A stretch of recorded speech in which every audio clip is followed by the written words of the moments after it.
નમસ્કાર મિત્રો, સ્વાગત છે તમારું આપ સૌની શહેરી ચેનલ ગુજરાતી સાહિત્ય વિથ નિકુંજ યુટ્યુબ ચેનલમાં. હું નિકુંજ પરમાર આપ સૌનું તૈયારી સ્વાગત કરું છું. મિત્રો, ગુજરાત રાજ્ય સેવામાંથી નિવૃત્ત થયેલા સરકારી કર્મચારી, નિવૃત્ત કર્મચારી પેન્શન ધારકો માટે મહત્વની અપડેટ લઈને આવીશું.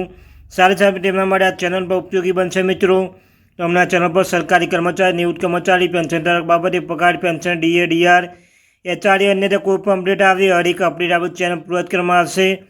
તો આપણી આ ચેનલને સબસ્ક્રાઈબ કરી બેલ આઇકન બટન દબાવવાનું ભૂલશો નહીં. સાથે સાથે પેન્શન ધારક છો, તમે દર મહિને તમારું પેન્શન મળે છે, તો આપણે આ ચેનલ પર દર મહિને છેલ્લી તારીખે વિડીયો બનાવીને જાણ કરી છે કે તમે તે મહિનાનું પેન્શન કેટલું મળશે. સાથે સાથે વોટ્સઅપ ચેનલ, ટેલિગ્રામ બંને બનાવે છે, લિંક ડિસ્ક્રિપ્શનમાં મૂકું છું, ઓપ્શન જોઈન થઈ જજો. મિત્રો, તો ચાલો જાણીએ વિગતવાર માહિતી. ગુજરાત સરકારે બેઠક બાદ પેન્શનમાં 16,560નો વધારો કર્યો મંજૂર. તો મિત્રો, આજ તારીખે 27/6/2025ના શુક્રવારના રોજ મહત્ત્વની અપડેટ લઈને આવી છું આજના આ વિડીયોમાં. તો વિડીયો અંત સુધી બનાવી રહેજો. વિડીયો ગમે, વિડીયો નવશે લાઇક કરવાનું ભૂલશો નહીં. મિત્રો, તો પગાર વધારો. કેન્દ્રીય કર્મચારીઓ માટે 8મું પગાર પંચ સાથે સંબંધિત એક મહત્વપૂર્ણ સમાચાર બહાર આવી રહ્યા છે. એવું કહેવામાં આવી રહ્યું છે કે આ નવા પગાર પંચમાં કેન્દ્રીય કર્મચારીઓના પગારમાં આ ફોર્મ્યુલાથી વધારો થશે. લઘુત્તમ પગારમાં 16,560નો બમ્પર વધારો થશે. આ અપડેટ સંપૂર્ણ માહિતી જાણવા માટે સમાચાર સંપૂર્ણ વાંચો. મિત્રો, કેન્દ્રીય કર્મચારીઓ માટે 8મું પગાર પંચ સાથે સંબંધિત એક મહત્વપૂર્ણ સમાચાર આવી રહ્યા છે. જો કે તે તૈયારી હજુ પ્રારંભિક તબક્કામાં છે, પરંતુ સૂત્રોના જણાવ્યા અનુસાર આ વખતે પગાર નક્કી કરવા માટે કોઈ નવું પે મેટ્રિક્સ બનાવવામાં આવશે નહીં. તેના બદલે 7મું પગાર પંચ દરમિયાન તૈયાર કરાયેલ હાલનું 2 મેટ્રિક્સ 8મું પગાર પંચનો આધાર બનશે. ફરક ફક્ત એટલો જ હશે કે તેમાં નવા ડેટા ફિટમેન્ટ ફેક્ટર સમાવેશ કરવામાં આવશે. આના પરિણામે પગાર નોંધપાત્ર વધારો થશે, પરંતુ પગારમાં વધારો એક જાદુઈ ફોર્મ્યુલા તૈયાર કરવામાં આવશે. મિત્રો, સાતમું સૂત્ર આઠમો પણ કેમ બંધ બેસે છે? મિત્રો, કેન્દ્રીય કર્મચારીના પગારમાં નિર્ધારણમાં પે મેટ્રિક્સ એક મહત્વપૂર્ણ સાધન છે. 7મું પગાર પંચ એક સરળ અને તાર્કિક પગાર મેટ્રિક્સ રજૂ કર્યું હતું, જેણે જૂની જટિલ પે બેન્ડમાં ગ્રેડ પે સિસ્ટમ નાબૂદ કરી હતી.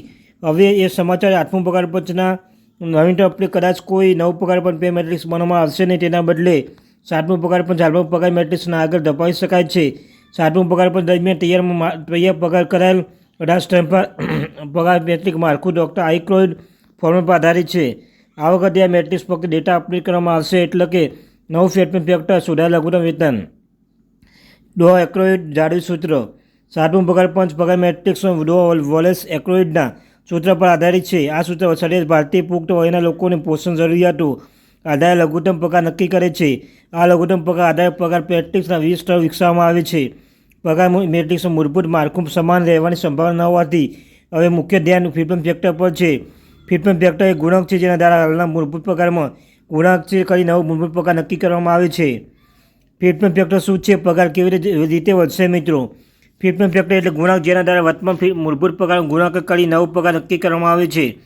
જો 1.92 ફિટમેન્ટ ફેક્ટર લાગુ કરવામાં વર્તમાન લઘુત્તમ મૂળભૂત પગાર 18,000, નવો મૂળભૂત પગાર 18,000 ગુણ 1.92 34,560 રૂપિયા. આનાથી લઘુત્તમ પગારમાં 16,560નો સીધો વધારો થઈ શકે છે. જોકે અંતિમ નિર્ણય સરકારી મંજૂરી પર આધાર રાખે છે.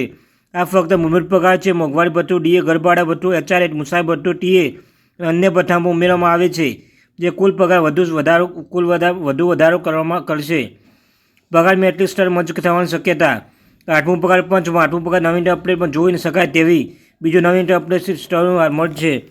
હાલમાં મેટ્રિક્સમાં કુલ સ્તર 18 સ્તર અહેવાલ છે. સરકાર કેટલાક સ્તર મર્જ કરી શકે છે, જેથી ગ્રેડ પેની સંખ્યા ઘટાડી શકાય અને પ્રમોશન અથવા પગાર અપગ્રેડ સરળ બનાવી શકાય. આ પગાર માળખું વધુને સરળ અને પારદર્શક બનાવી શકે છે. મિત્રો, મર્જ કેવી રીતે થઈ શકે છે? જેમ અગાઉ ચર્ચા કરવામાં આવી હતી કે પ્રસ્તાવ છે શરૂઆતમાં 6 સ્તર 3માં મર્જ કરી શકાય છે. દાખલાથી 1-2-9A, સ્તર 3-4B અને 5-6C. જો આવું થાય, નીચલા સ્તરના કર્મચારી મૂળ પગાર તાત્કાલિક માટે ઉસારો આવી શકે છે અને પ્રમોશન માર્ગ પણ સરળ બની શકે છે. કર્મચારી માટે વીમા રકમ સુધારો કરવામાં આવશે. સરકારી ફરજ દરમિયાન કર્મચારી મૃત્યુ વર્તમાન વીમા રકમ અપૂરતી છે. સૂત્ર જણાવ્યા અનુસાર 8મું પગાર પંચ નવી માર્ગદર્શન અનુસાર મુદ્દાઓ વિચાર કરી શકાય છે. એવું પ્રસ્તાવિત છે કે વીમા કવર વધારવામાં આવશે, જેથી મૃતક કર્મચારીઓને પરિવારને વધુ સારું નાણાકીય સહાય મળી શકે. તો મિત્રો, આ હતી મારી. Thank you very much.